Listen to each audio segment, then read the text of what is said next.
എല്ലാവർക്കും വിനീത നമസ്കാരം. ശ്രീമദ് ഭാഗവതം ഏകാദശ സ്കന്ധം അധ്യായം 5 ശ്ലോകം 43 മുതൽ 52 വരെ 10 ശ്ലോകങ്ങളെ ഇന്ന് നമുക്ക് നോക്കാം. ഈ 10 ശ്ലോകങ്ങളോട് കൂടിയിട്ട് ഈ 5ാമത്തെ അധ്യായം ഇവിടെ സമാപിക്കുകയാണ്. അപ്പൊ ഇത് നാരദ മഹർഷി വസുദേവനോടും ദേവകിയോടും പറയുന്ന സന്ദർഭമാണ്. അത് മനസ്സിലാക്കണം. അവസാനം നവയോഗികളുടെ ഉപദേശമൊക്കെ കഴിഞ്ഞപ്പോൾ നാരദ മഹർഷി പറയുന്നു, ഭഗവാനെ ഭജിക്കേണ്ട ധർമ്മങ്ങളൊക്കെ നവയോഗികളിൽ നിന്ന് കേട്ട മിഥില മഹാരാജാവ് വളരെ സന്തോഷിച്ചു. നവയോഗികളെ എല്ലാവരും വേണ്ട വിധത്തിൽ പൂജിച്ചു എന്ന് പറയുന്നു. ഓം നമോ ഭഗവതേ വാസുദേവായ. ശ്രീനാരദ ഉവാച കൃഷ്ണായ വാസുദേവായ ഹരയേ പരമാത്മനെ പ്രണതക്ലേശനാശായ ഗോവിന്ദായ നമോ നമഃ. ഓം നമോ ഭഗവതേ വാസുദേവായ. ഓം നമോ ഭഗവതേ വാസുദേവായ. ഓം നമോ ഭഗവതേ വാസുദേവായ. ശ്ലോകം 43. ശ്രീനാരദ ഉവാച ധർമാൻ ഭാഗവതാനിത്തം ശ്രുത്വാധമിഥിലേശ്വര ജായന്തേ യാൻ മുനീൻ പ്രീത സോപാധ്യായോ ഹ്യപൂജയൽ. നാരദമഹർഷി പറയാണ്, ഭഗവാനെ ഭജിക്കേണ്ട ആ ധർമ്മങ്ങള് നവയോഗികളിൽ നിന്ന് വിസ്തരിച്ചു കേട്ട മിഥില രാജാവ് വളരെ സന്തോഷിച്ചു. ആ ജയന്തി പുത്രന്മാരായ ആ മഹർഷിമാരെ തന്റെ കുലഗുരുവിനോടുകൂടി ചേർന്ന് ഭക്തിപൂർവം പൂജിച്ചു. തതോന്തർദധിരേ സിദ്ധാഃ സർവലോകസ്യ പശ്യത രാജാ ധർമാനുപാതിഷ്ഠൻ അവാപ പരമം ഗതിം. അതിന്റെ ശേഷം കവി മുതലായ മഹാന്മാരെ എല്ലാവരും നോക്കിക്കൊണ്ടിരിക്കെ അന്തർധാനം ചെയ്തു. നിമിരാജാവ് സിദ്ധന്മാർ ഉപദേശിച്ച ഭാഗവത ധർമ്മങ്ങൾ അനുഷ്ഠിച്ചുകൊണ്ട് മുക്തി പ്രാപിച്ചു. ത്വമപ്യേതാൻ മഹാഭാഗ ധർമാൻ ഭാഗവതാൻ ശ്രുതാൻ ആസ്ഥിത ശ്രദ്ധയാ യുക്തോ നിസ്സംഗോ യാസ്യസേ പരം. അല്ലയോ മഹാഭാഗ്യശാലിയായുള്ളവനെ, അങ്ങും ഇപ്പോൾ കേട്ട ഈ ഭാഗവത ധർമ്മങ്ങള് ശ്രദ്ധയോടെ അനുഷ്ഠിച്ചുകൊണ്ട് കർമ്മഫലത്തിൽ താല്പര്യം വെക്കാതെ നിഷ്കാമ കർമാനുഷ്ഠാനം ചെയ്തുകൊണ്ട് പരമപദം പ്രാപിക്കും. യുവയോ ഖലു ദമ്പത്യോ യശസാ പൂരിതം ജഗത് പുത്രതാമഗമൽ യദ്വാം ഭഗവാൻ ഈശ്വരോ ഹരി. ശാസ്ത്രരീതി അനുസരിച്ച് അങ്ങയോട് ഈ വിധം ഭാഗവത ധർമ്മങ്ങൾ ഞാൻ ഉപദേശിച്ചു. പരമാർത്ഥത്തിൽ അങ്ങയ്ക്ക് ഉപദേശമൊന്നും ആവശ്യമില്ല എന്ന് എനിക്കറിയാം. എന്തുകൊണ്ടെന്നാൽ പരമേശ്വരനായ ഭഗവാൻ ശ്രീഹരി ഭാര്യാഭർത്താക്കന്മാരായിരിക്കുന്ന നിങ്ങളുടെ പുത്രനായിട്ട് അവതരിച്ചിരിക്കുകയാണ്. അതുകൊണ്ട് നിങ്ങളുടെ കീർത്തി ലോകത്തിൽ നിറഞ്ഞിരിക്കുന്നു. ദർശനാലിംഗനാലാവേ ശയനാസന ഭോജനേ ആത്മാവാം പാവിത കൃഷ്ണേ പുത്രസ്നേഹം പ്രകുർവതോ. അന്യർക്ക് അന്ധകരണ ശുദ്ധി ഉണ്ടാവണമെങ്കിൽ ചെയ്യുന്ന എല്ലാ കർമ്മങ്ങളും ഭഗവാനിൽ സമർപ്പിക്കണം. നിങ്ങൾക്ക് അങ്ങനെ ആയാൽ മാത്രമേ അന്ധകരണം ശുദ്ധമാവുള്ളൂ എന്നില്ല. പുത്രസ്നേഹം, ലാളന, ഇങ്ങനെയുള്ള വ്യാപാരങ്ങൾ നിങ്ങൾ ഭഗവാനിൽ ചെയ്യുന്നത് കൊണ്ട് നിഷ്കാമ കർമ്മം ചെയ്യുന്നവർക്കുള്ള ഫലം തന്നെ നിങ്ങൾക്ക് സിദ്ധിച്ചു. നിങ്ങൾക്ക് ഇനിയിപ്പോ അന്ധകരണ ശുദ്ധി ഉണ്ടാവാൻ വേറൊന്നും ചെയ്യണ്ട. ആ ഭഗവാനെ സ്നേഹിച്ച ഭഗവാനെ കൂടെ ഭക്ഷണം കൊടുത്തും അങ്ങനെ ഒന്നിച്ച് വാത്സല്യം നുകർന്നു കൊടുത്തുകൊണ്ടും ജീവിച്ചാൽ മതി. നിങ്ങളുടെ അന്ധകരണം ശുദ്ധമാവും. എപ്പോഴും ഭഗവാന്റെ കൂടെ തന്നെയല്ലേ.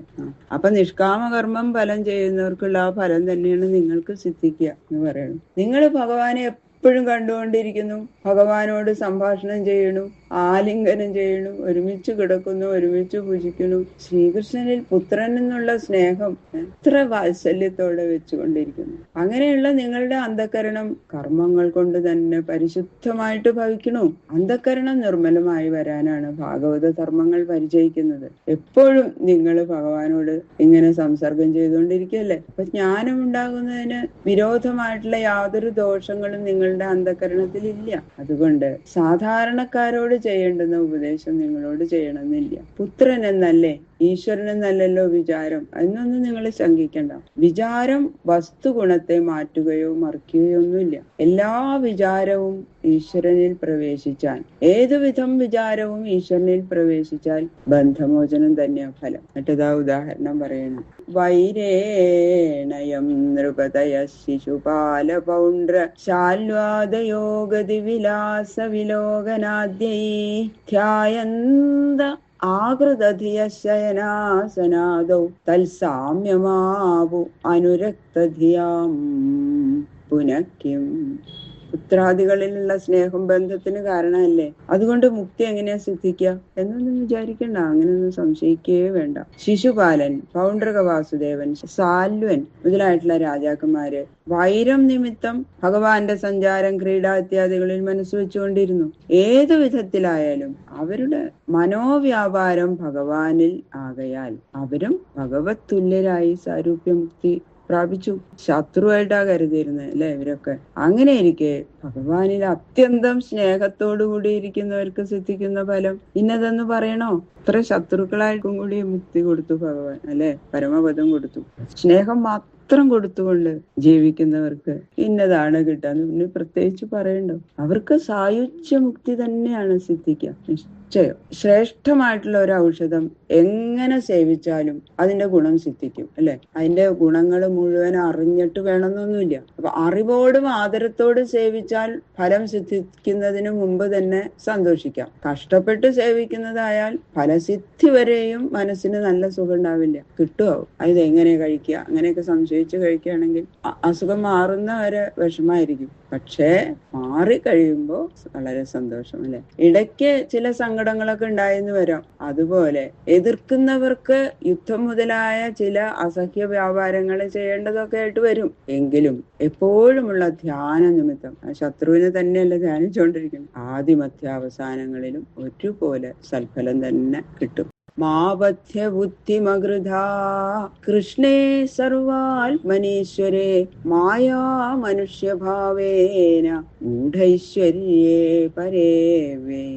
ലോകത്തിന്റെ ഉപാദാന കാരണവും നിമിത്ത കാരണവുമായിരിക്കുന്നു എങ്കിലും പ്രകൃതിയുടെയും നിയന്താവായി യാതൊരു വികാരവും ഇല്ലാത്തവനും മായ കൊണ്ട് സ്വീകരിച്ചിരിക്കുന്ന മനുഷ്യഭാവത്താൽ മറയ്ക്കപ്പെട്ട ഈശ്വരഭാവത്തോടു കൂടിയിരിക്കുന്നവനും പരമാത്മാവുമായ ശ്രീകൃഷ്ണനിൽ സാധാരണ പോലെ ഇരിക്കണ ഒരു പുത്രനാണെന്നുള്ള ഭാവം നിങ്ങൾക്കുണ്ടാകാതിരിക്കണം. അതിൽ ശ്രദ്ധിച്ചാൽ മതി എന്ന് പറയും. ഭൂഭാരാസുരരാജന്യഹന്തവേ ഗുപ്തയേ സദാം അവതീർണസ്യ നിർവൃത്യൈ യശോ ലോകേ വിതന്യതേ. ഈശ്വരൻ എങ്ങനെയോ മനുഷ്യനാവുക? അങ്ങനെയായാൽ വിശ്വത്തെ സൃഷ്ടിച്ച് രക്ഷിച്ച് സംഹരിക്കുന്ന ഈശ്വരൻ ഭൂതനാദികളെ നശിപ്പിച്ചതിൽ എന്താണ് ആശ്ചര്യം? എന്തിനായിട്ടാ ഇങ്ങനെ ചെയ്യണത് എന്ന് ഉള്ളതാ ശങ്ക. അങ്ങനെ സംശയിക്കേണ്ട പറയണം. രാജ്യം പരിപാലിക്കാൻ ബാധ്യതപ്പെട്ടിരിക്കുന്ന രാജാക്കന്മാരിൽ അധർമ്മം വർദ്ധിച്ചു വന്നിരിക്കുന്നു. അവര് അസുരാംശത്തിൽ നിന്ന് ജനിച്ചവരാകയാൽ അവരുടെ ആക്രമങ്ങൾ കൊണ്ട് കുഴങ്ങുന്ന സജ്ജനങ്ങളെ രക്ഷിക്കാനും ആ ദുഷ്ട രാജാക്കന്മാരെ സംഹരിക്കാനും വേണ്ടി ഭഗവാൻ നിങ്ങളുടെ പുത്രനായിട്ട് അവതരിച്ചു. ഇപ്പോ സാധാരണ മനുഷ്യ സ്വരൂപമേ സാധാരണക്കാർക്ക് കാണപ്പെടുന്നുള്ളൂ എങ്കിലും മനുഷ്യർക്ക് സാധിക്കാത്ത പല അത്ഭുതങ്ങളും നടത്തി അതിൽ നിന്നുണ്ടാവുന്ന കീർത്തി ഭഗവാൻ ലോകത്തിൽ ഉറപ്പിച്ചിരിക്കുന്നു. ഏതൊരു മഹാന്മാർ ആ വക സൽകീർത്തികളെ കീർത്തിക്കുന്നുവോ അവർക്ക് അതുകൊണ്ട് തന്നെ ക്രമേണ അന്ധകരണ ശുദ്ധിയും അത് നിമിത്തം ജ്ഞാനവും ജ്ഞാനത്താൽ സംസാര സങ്കടം തീർന്ന് ആനന്ദപ്രാപ്തിയും ഉണ്ടാക്കുന്നതാ ശ്രീ ശുകബ്രഹ്മർഷി പറയണു. ഏതൽ ശ്രുത്വാ മഹാഭാഗോ വസുദേവോതി വിസ്മിത ദേവകീ ച മഹാഭാഗ ജഗതുർമോഹമാൻ മന. നാരദ മഹർഷി അരുളി ചെയ്ത ഈ കഥ കേട്ട് വസുദേവനും ദേവകിയും ആശ്ചര്യപ്പെട്ടു. ഇവര് വളരെ ഭാഗ്യവാന്മാര് തന്നെയാണ്. സൽഗുരുവിൽ നിന്ന് ഭഗവത്കഥ കേൾക്കാനല്ലേ ഭാഗ്യം ചെയ്യേണ്ടത്? ശ്രീ ശിവബ്രഹ്മർഷി പറയാം. സൽക്കഥാശ്രവണത്തിന്റെ മാഹാത്മ്യം ഹേതുവായിട്ട് ദേഹാദികളിൽ ഞാൻ എന്നും എന്റേതെന്നുമുള്ള അറിവില്ലായ്മ മനസ്സിൽ നിന്ന് ഇവര് രണ്ടുപേരും ഉപേക്ഷിച്ചു എന്നതാ ശ്രീ ശിവബ്രഹ്മർഷി പരീക്ഷിത്ത് മഹാരാജാവിനോട് പറഞ്ഞു കൊടുക്കണം. ഇത്രയും മഹാത്മ്യമേറിയ ഈ കഥ കേട്ടാനുള്ള ഫലം പറയണം. ഇതിഹാസവിമം പുണ്യം ധാരയേൽ യഃ സമാഹിത സവിധൂയേകശവലം ബ്രഹ്മഭൂയായ കൽപ്പതേ. നവയോഗികൾ ഉപദേശിച്ച സാരമായിട്ടുള്ള ഈ കഥ ശ്രദ്ധയോടെ കേൾക്കുകയും അതുപ്രകാരം പ്രവർത്തിക്കുകയും ചെയ്യുന്നവർക്കുള്ള ആ ഫലം പറയാണ്. ഈ കഥ കേൾക്കുന്നവരുടെയും ഉച്ചരിക്കുന്നവരുടെയും സംസാര സങ്കടത്തെ നശിപ്പിക്കുന്ന പുണ്യമായ ഈ പുരാവൃത്തം അന്യചിന്തയില്ലാതെ ശ്രദ്ധയോടെ കേൾക്കുന്നവർ ഈ ജന്മത്തിൽ തന്നെ ജ്ഞാനത്തെ തടസ്സപ്പെടുത്തുന്ന പാപത്തെ നശിപ്പിച്ചിട്ട് ബ്രഹ്മപ്രാപ്തിക്കായിക്കൊണ്ട് അർഹരായി ഭവിക്കുന്നു. ജീവഭാവം തീർന്ന് ബ്രഹ്മഭാവം സിദ്ധിക്കും എന്നാണ് അതിന്റെ അർത്ഥം. ഇത് ശ്രീമൽ ഭാഗവതേ മഹാപുരാണേ പാരമഹംസ്യാം സംഹിതായാം ഏകാദശസ്കന്ധേ പ്രതിയുഗ പൂജാവിധാന വർണ്ണനം നാമ പഞ്ചമോധ്യായ. സർവത്ര ഗോവിന്ദ നാമ സങ്കീർത്തനം. ഗോവിന്ദ ഗോവിന്ദ. ഈ 5-ാമത്തെ അധ്യായം ശ്രീകൃഷ്ണ ഭഗവാന്റെ ശ്രീചരണങ്ങളിൽ സമർപ്പിക്കണം. കായേന വാചാ മനസേന്ദ്രിയർവാ ബുദ്ധ്യാത്മനാ വാ പ്രകൃതേ സ്വഭാവാൽ കരോമി യത് സകലം പരസ്മൈ നാരായണായേതി സമർപ്പയാമി. സർവം ശ്രീകൃഷ്ണാർപ്പണമസ്തു.